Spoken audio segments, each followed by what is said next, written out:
how your memory has been formed during the Vietnam War, like of the Vietnam War. I remember the reports of the war. We had television reports. I was in elementary school during that time.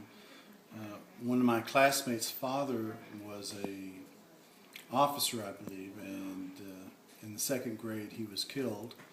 And I remember that episode and his getting the notice of the war. And then his family moved because I think they had no longer any connection to my hometown.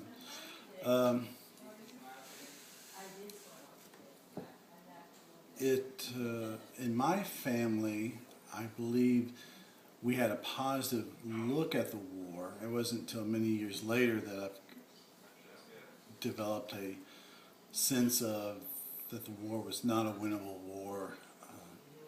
I had some nationalistic pride that we were at war. I did not know completely what the war was about, other than we were fighting the communists in China, from China in Vietnam was basically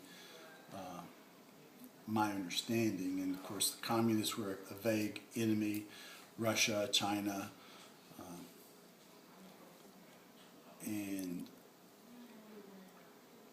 so the nightly reports about how many people were dead or just different offensives.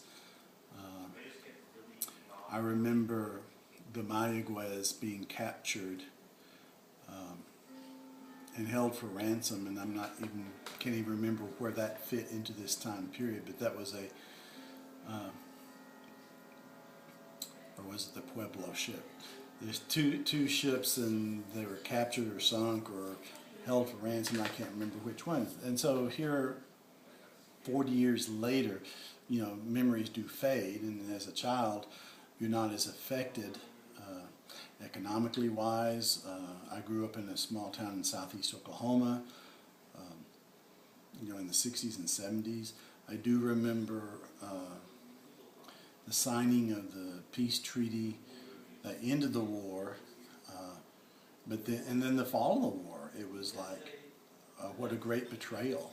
There was supposed to have been an end of the war, North and South, and to me, and what my understanding at the time was that, okay, there was a kind of a peace treaty, there would always be a North, there would always be a South, but as things fell apart and the North invaded the South, I'm thinking, well, what was the peace treaty all about? Why are the Americans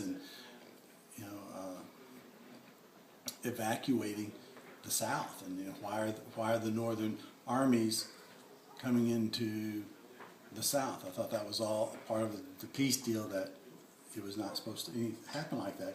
To me, that meant the war was still going on, although at that time then the Americans did not fight, they just evacuated some Vietnamese citizens.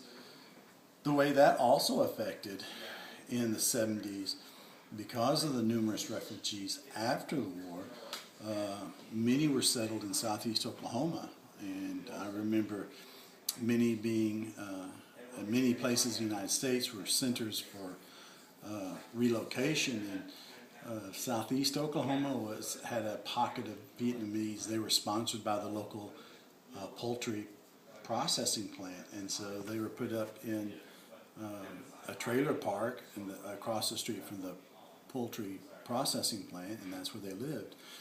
Many of them were Christians, Roman Catholics, and a priest came, and I remember the priest would say Mass at times in broken English, but he would say it for the local population as well as for the Vietnamese. And I remember his talking with one of the parishioners in French, because it was formerly French Indochina, a French colony. Those are my main memories of the war. Of course, I remember towards the end the protest on the college campuses and elsewhere. Yes, it became quite an unpopular war. There was not much progress. There were deaths, whereas in World War II there were more deaths, but they were not as broadcast or so. I mean, there was a time delay. Did not have the technology of television to let you know that on this day, within the past few hours, there were 30 men killed.